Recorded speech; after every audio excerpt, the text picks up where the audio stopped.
Thank you for being here too. I really appreciate it, man. And as you're thinking about the reconstruction from like a faith standpoint, can you talk a little about the reconstruction of the mental health journey you've been on? I know you talked a lot about different stages and what it looks like now and kind of what that whole journey was like.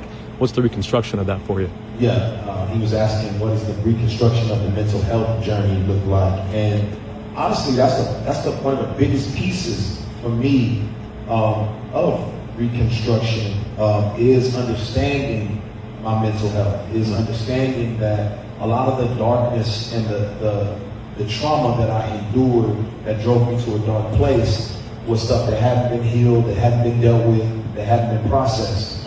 And, what I would say is that we're all, some of our minds are a little more fragile than others. And, trauma is like a drop of water on a wet paper towel.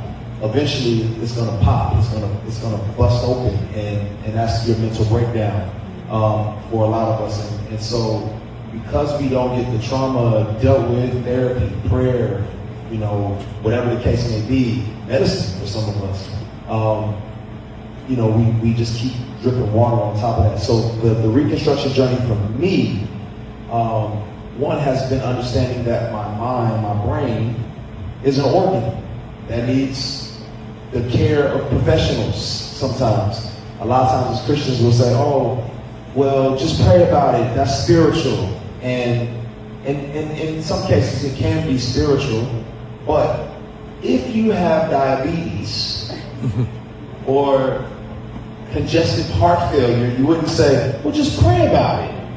You would say, pray about it and seek a specialist. And I just think I didn't know to do that with my brain.